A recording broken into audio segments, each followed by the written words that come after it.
Oke, selamat jumpa lagi di channel Delvinur. Yang pasti di depan kita sekarang ada Suzuki XL7. Ini adalah salah satu produk terbaru dari Suzuki.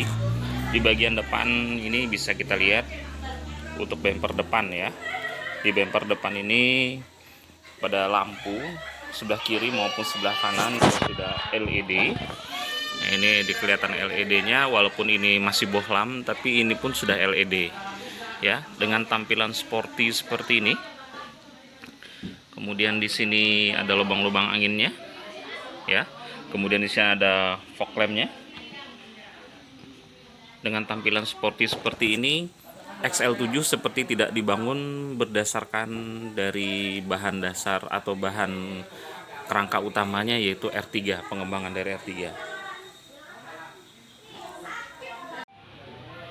Mobil ini menggunakan ban Dunlop dengan ukuran ring 16 95/60. Ring 16 bisa kita lihat ya. Ukurannya ring 16 ini ukuran besar. Untuk bagian belakang, di bagian belakang ini setahu saya di sini sudah menggunakan LED yang ini, sementara yang ini masih bohlam tapi di sini sudah LED. Kemudian di sini sudah terlihat ada garnish yang di chrome, jadi kelihatannya mewah ya. Nah, kemudian di sini ada wiper dan di sini ada kamera belakang. Ya, di sini ada kamera belakang dan di sini pun ada sejenis kayak kamera juga yang biasanya dihubungkan dengan kaca spion di bagian dalam, yang itu nanti akan kita lihat ya. Oke, kemudian untuk di bagian pintu, nah ini bagian pintu bagian depan dulu ya. Di sini bisa kita lihat, di sini ada tombol-tombol untuk jendela, kemudian ini ada untuk mengunci, untuk buka pintu, tapi di sini sudah chrome, jadi kelihatannya mewah. Nah, kemudian di sini untuk mengunci jendela, dan ini berfungsi sebagai pengatur dari kaca spion. Nah, ini kaca spion ini. Nah, jadi kalau misalnya ini kita tekan ya, nah, kaca spionnya akan bergerak membuka dan menutup. Kita tekan sekali lagi, kaca spionnya akan menutup. Oke. Di bagian dalam untuk setirnya bisa dinaikkan dan diturunkan, cuma belum bisa teleskopik, belum maju mundur, tapi naik turun sudah bisa. Jadi ini sudah sangat bagus. Kemudian di setir ini juga sudah ada audio steering switch-nya ya di sini ya. Bisa untuk pengaturan pada layar monitor. Nah, kemudian di bagian odometernya di sini sudah digital. Yang ini sudah digital. Di sini sudah ada terlihat rata-rata konsumsi bahan bakar, kemudian jarak tempuh yang bisa ditempuh. Kemudian di sini ada RPM-nya dan ini ada kecepatannya di sebelah sini. Oke. Untuk AC-nya sudah digital ya. Dari AC digital ini kita bisa melakukan pengaturan-pengaturan. Di sini sudah terlihat, tinggal bagaimana kita melakukan pengaturan, menaikkan turunkan suhu ada di sini ya. Yang pasti di sini ada untuk kaki ya.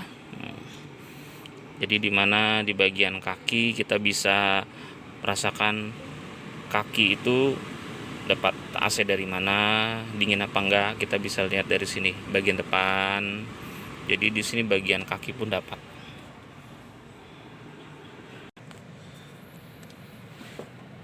Di sini ada pegangan yang bisa dinaikkan turun, tapi dia fix, tidak bisa dimaju mundurkan.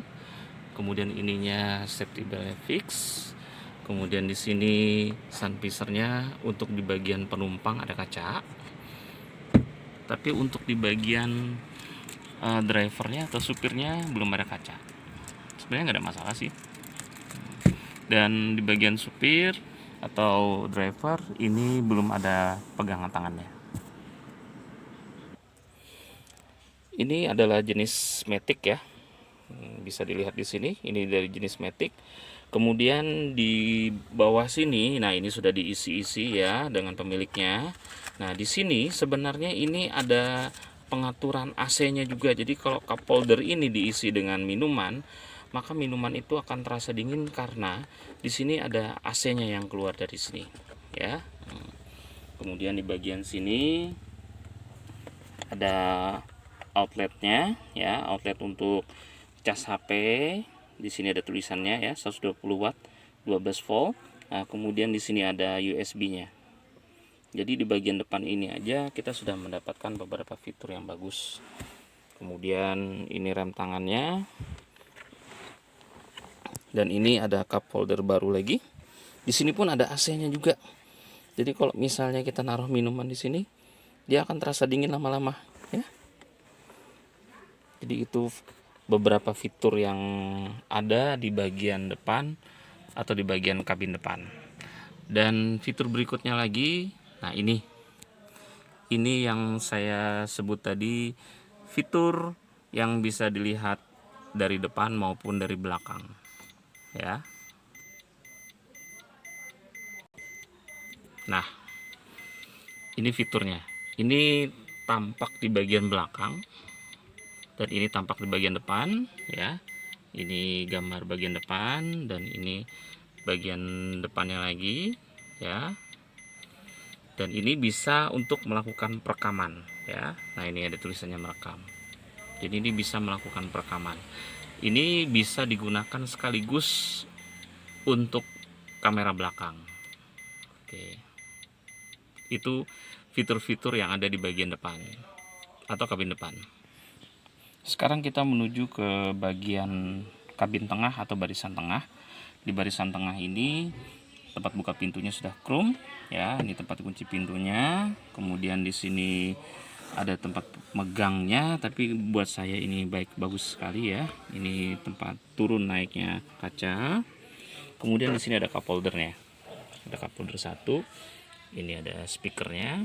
Nah, di bagian tengah ini kalau saya masuk dengan tinggi badan saya yang tidak terlalu tinggi, hanya sekitar 165 cm, kalian bisa lihat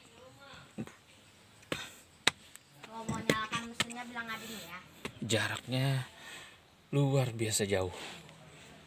Jadi bisa dibilang lega ya. Nih lihat kaki saya, lega banget. Nah, kemudian bagian depan ini ada tempat penyimpanan. Nah, di sini ada tempat menaruh kalau kalian sedang membeli sesuatu, ya. Nah, di sini muat 2 sampai 3 penumpang di bagian tengah ini. Yang ini bisa dimaju mundurkan, ya, kursinya.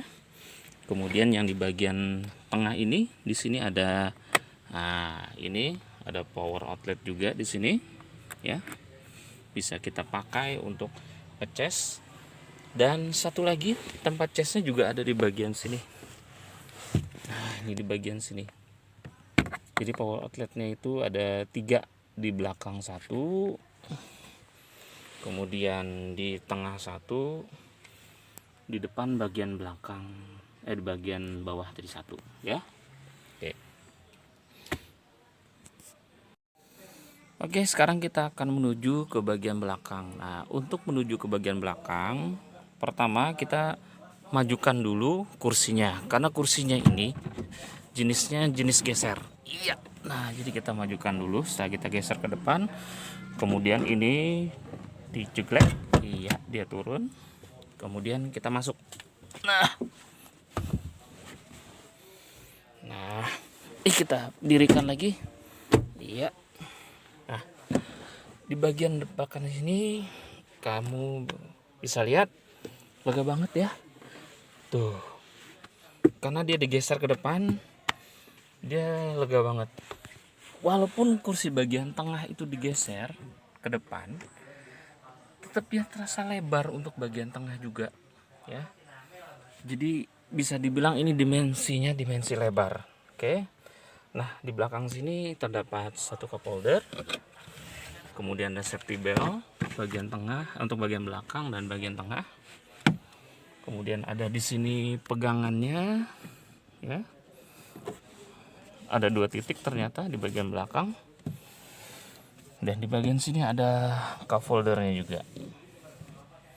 Dan yang satu yang saya lupa sampaikan di situ ya, itu ternyata itu adalah AC double blower. Jadi dia double blowernya dengan konsep bisa diatur-atur kipasnya, 1, 2, dan 3. Oke. Sekali lagi, ini gede ya, lebar. Ada yang saya lupa dari pembahasan untuk mobil di bagian kabin depan. Di sini kita bisa lihat bagian kabin depan ini memiliki les yang menurut saya eksklusif, dan ini ada lesnya. Lesnya ini warnanya chrome ya. Sebenarnya enggak di chrome, ini plastik, cuma berwarna abu-abu seperti warna kalia ini kayaknya ya. Kemudian di sini ada tempat hiburan saya nyebutnya ya. Nah, di tempat hiburan ini dia sistemnya touchscreen seperti ini. Nah, kita bisa menggunakan konsep-konsep menghubungkan antara HP kita dengan alat ini, sehingga kita bisa menelpon langsung ya dari layar ini. Jadi nggak perlu repot kita menyalakan HP sambil mengemudi. Oke, saya pikir itu dulu dari saya tentang XL7, salah satu produk Suzuki dan unggulan Suzuki.